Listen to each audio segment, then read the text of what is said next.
I'm never going to get tired of hearing recording in progress, but there's no Jade today, and I'm in a parking lot, and she had to go to an emergency doctor visit. So I drove her up here, and let me just say, I loved borrowing her Land Rover.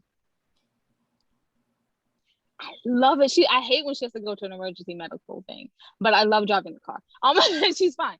Anyway, we wrote books, which are literary life guides with pop poetry. We have And I Thought Divorce Was Bad, and I Thought Being Grown Up Was Easy. If Only I Were Me, a memoir, and First, Foreign Coffee, Widow's Web, Widow's Debt. These are all audiobooks. You can hear about the rest of our 17 books at www.andithoughladies.com. Because I'm doing it by myself, I want to sound like a salesman, hence the .com. But I'm not the only host today. We have Tanya. Tanya, would you like to introduce yourself? Hi, I am Tanya Todd. I'm an author, actress, and the host of the 52 Love podcast. And now that you've heard enough about me, the narcissist, although I have so much more to tell you, my dear audience, I am a narcissist after all. And about Tanya, let's hear about our wonderful guest. Wonderful guest, would you like to introduce yourself? Oh, me? Selene Castrovilla, nice to meet you. And I am thrilled to be here.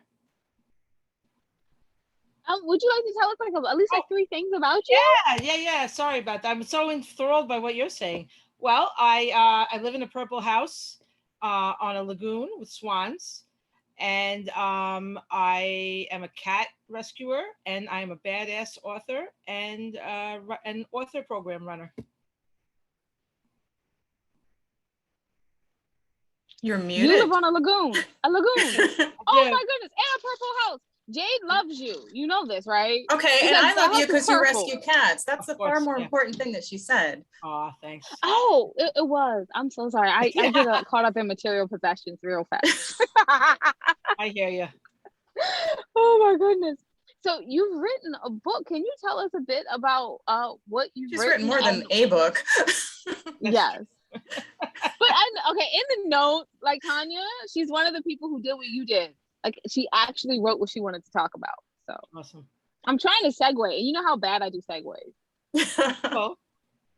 Okay, so more than one book, but you want to specifically speak about a book. So can you tell us what you wrote and why you wrote it? Yeah, I thought I'd talk about Lunar Rising, which I don't know if you guys could. Sometimes they're backwards. I think that's it, right? No, that's it. You know, my name is Selene, which is moon, right? Moon goddess. And so Luna, the character, her name is Moon, so you might get the connection. It's really about my life, very loosely disguised. And the reason why I wanted to talk about that is because I think it fits very well with the whole cave mentality, right? Like the whole idea about women, like why do women insist on we must have a man to make our lives complete, which is what the book is about. So I thought that would be a fun topic. You know, the first story I ever had published featured a woman named Selene. Oh, that's so funny. Wow. I'm sorry. Now I guess you guys can tell which parking lot I'm sitting in. Yay. Oh, I know good. You're not eating in the middle of your podcast. It looks really good. It does look yummy. Mean I'm not eating? I'm gonna have to go get some of that later. When you smell fast food and it comes in the car, you're just like, oh, it's got to eat. You got to eat it now. Yeah, I'm sorry. Sure. Back on subject. I love this idea that a woman does not need a man to be happy. Yeah. Although, it wouldn't hurt. Well, I spent a long time trying to find a man, and to tell you the truth, the book is very funny. Like it's ridiculously comical, and every single thing in there happened. Like there's these every crazy man you could possibly meet on a dating app, she meets. And it's all everybody's like, how did you think of that? I'm like, because it happened. I didn't think of it. I experienced it. Yeah. And like, you can't make that stuff up, you know? And like, and what is the final answer? Like, and then I met a guy that I thought was really amazing, but he had the Madonna whore complex, which I've come to believe most men have. But, you know that when they like, they want the perfect woman, but they want the whore and the perfect woman, but they want an angel in the home and a devil in the bed. Yes, as what's his name says that in the song even. That song, yeah, he says that. Something like to that effect. and I was like, well, of course I always wind up being the whore. And frankly, so you have it half right. What are you gonna do? Well, and then my boyfriend said, when I told him he had the Madonna whore complex, so he goes, oh, he goes, you want to be the Madonna, don't you? I said, I don't think I could be that immaculate. I mean, who could, right? So I just think, this is so funny because you write children's books, and this is not how I thought this conversation would go, no, but I am here for it. Yeah. I didn't think that children's books fit as well with this whole motif. So that's why I went with this. I'm multifaceted. As a matter of fact, You I are. a script. I call it a literary 50 Shades of Grey, and that one is going to be published under a pseudonym. Because there's no way I could have my name on that. It goes like all the way. There's no closing of the bedroom door at all. Well, I would very, very much like to know when that comes out. Because you said the literary part of it, because there's nothing literary about the original. No, it's not. Yeah, it's not like the same story, but it's that kind of a story. It's like a really sexy story about a woman who gets to, again. Well, yeah. In the interest of research, I'd like to read it. Oh yeah. Well, I mean, it's being shopped around by my agent now, so let's knock on wood and fingers crossed. So do you have any difficulty genre hopping? No, I find it really easy, but everyone else finds it hard for me. Like no one can really accept it. Like I have 2 separate agents now because my children's agent refuses to accept my my women's stuff. They may not have the contacts to be able to sell it, and that could be the reason. Yeah, you're right. Saying he refuses is tough, but it's so in general though, people want to really box you in a label, and I'm unboxable. Like I write, I write about humanity, and it's all about what goes on inside our heads. It doesn't matter if they're in the American Revolution. It doesn't matter if they're, a woman finding out her husband's cheating on her now. What's the difference? We're all people. We all operate the same way. Our hearts don't change, Well, that brings me to my next question, which is, what do you mean by humanity remains at the core of literature? Because it does. I mean, all stories are really about characters. They're whether or not it's nonfiction or fiction. It's what drives the story. We could write the same story about the same plot, but it would be different every time depending on who the characters are. So we really could. We could write the same book over and over again with all different people and have something different happen because of the characters. So I'm not really interested in what happens, but why it happens. Happens because of what we've done. What motivates us to do the things we do? What motivates a woman to finally get the guts to get rid of her cheating husband? And because it is safe to just live like that. You know what you've got, but to get the balls to stop that and go out there. What is that defining moment? What makes a man give up his career as a teacher and go be in the army to fight for freedom in 1776? We have these motivations, and I like to get inside people's heads and figure out what makes them tick and why. I can never find the total answer, but it's fun. I want readers to do that too. That's why I love discussions about literature. So.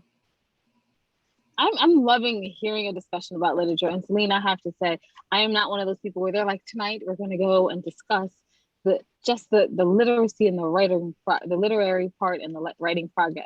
Right. And then they go, would you like to come? We're going to have a bottle of wine. Now, the bottle of wine is tempting. It is in its own right, especially if it's a good one. Absolutely. But the conversation makes me go, yeah, no, thank you. But I'm listening to this going, yes, tell me more. Yeah, I don't even want to be in this conversation. Talk. I'm loving this.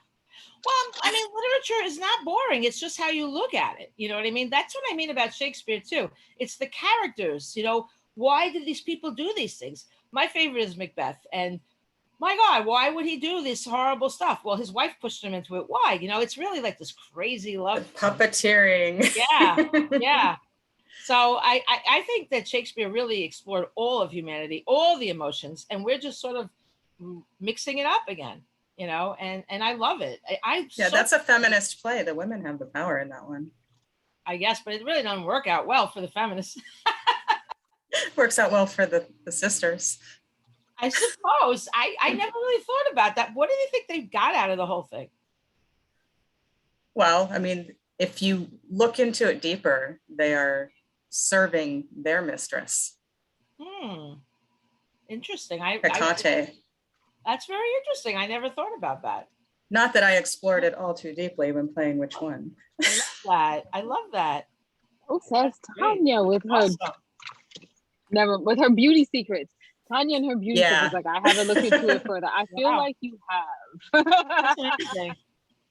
Very cool. I would love to So see you. before we leave, So switching gears a little bit, I would like to know why you think that finding happiness still matters, especially after the events of last year.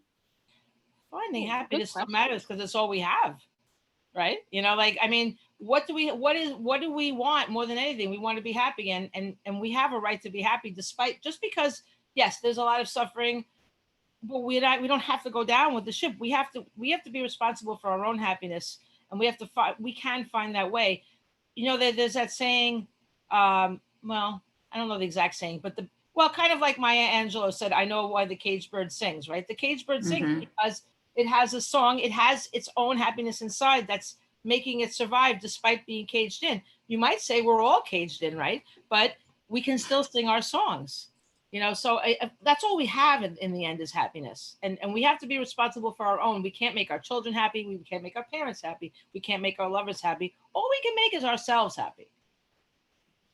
I quickly want to jump subjects, and when we're going back to Tanya for the last big question. Sure. Can you tell us a bit about the program that you direct and why people should be interested in it? Well, that was my question. Well, thank you. Because I met James Moore earlier this year. He's the best. He's a sweetheart, but he's in a different department than yours. So I was hoping you would explain what you do for them. Well, my department at Roadmap is new. We've only been around for a year, and I started it and I directed them basically the whole thing. I do have people help me sometimes, but like I'm basically it. Like I'm the person you see. So if you don't like me, I'm sorry. What can I tell you?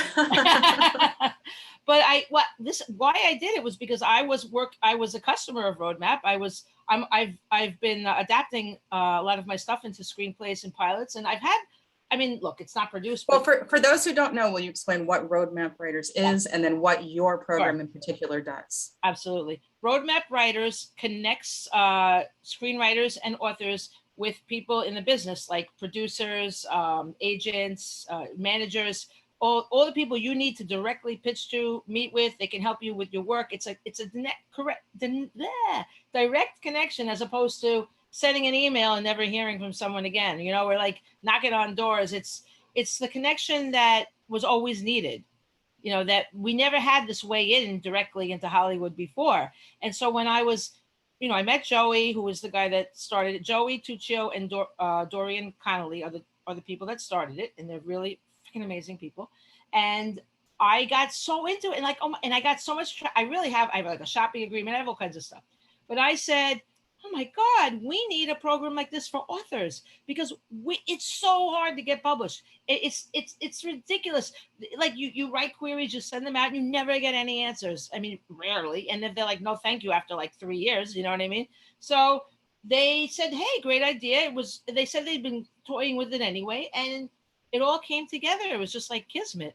And so now I do a thing called On Ramp where I work with people for 4 weeks and we do the synopsis, we do the query, we do a critique of 10 pages, and they actually pitch to an agent.